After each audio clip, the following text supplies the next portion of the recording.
Welcome to the quick hitter version of Buckets, Boards, and Blocks. Our featured discussion this week is just with one another as we reflected on all things 2020 on our last episode of the calendar year.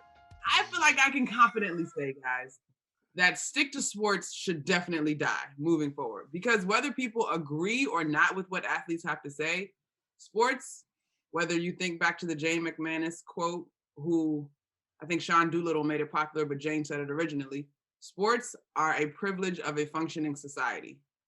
All the dysfunction of this year also disrupted sports. And while we understand that athletes are so much more than just the respective sport player that they play, they too, as leaders, as we've seen like never, no, I shouldn't say like never before, but as we've seen at a far more common clip this year, they are leaders in their communities. They are leaders in terms of what's right in our society. And we saw that intersect throughout the sports world. And I, for one, was extremely proud of every athlete that was willing to use his or her platform. The NBA and the WNBA were definitely leaders when it came to this. And again, a lot of it has to do with the fact that, you know, the athletes are primarily African-American. But I think you also had very sort of morally upstanding leadership in the sports that wanted the athletes and the coaches and whatever to have their say. And I think that did more than almost anything else we saw. I mean, look, people will listen to politicians, but most of them, you know, they're politicians, right? They usually say things, and they just kind of say things because they think it will help them get a few more votes.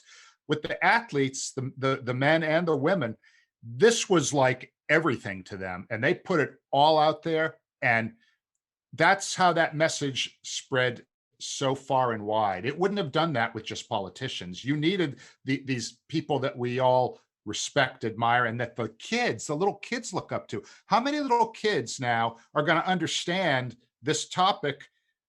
And they wouldn't have if some senator said it. They wouldn't care. They wouldn't even be paying attention. No, that's real. I was one of those people. I think we talked about it in a few shows back. I was one of those people that thought that when sports came back, it would be a distraction from what's really going on in the society. However, I was wrong, because I was thoroughly impressed with the way that the NBA, WNBA handled all the social justice things. They really put it to the forefront and made sure that, yeah, we're playing basketball games, but this is what we care about more. So we're going to show this through commercials. We're going to show this through our jerseys, through the court, like all types of ways, and not just the players, but shout out to the NBA for really pushing that, and ESPN too, because the commercials they show, the graphics that they show, the things they choose to highlight, you know, it took everybody. It took everybody that was working on the game, working on a project, more than just the players, to really just push that topic, and they really did a great job doing that. Yeah. It was a powerful year. I find it hard to see where, even if you didn't wholeheartedly agree with the approach, I find it hard that you cannot find empathy for the messaging. And again, so much of this year is about willingness to have conversations and acknowledge your privilege, right? And that your experience does not equate to the experience of every American. But yeah, I agree with you guys. I echo everything that you said, especially with you, King, because I thought for sure as soon as we got back to scores, it was going to be about stat lines.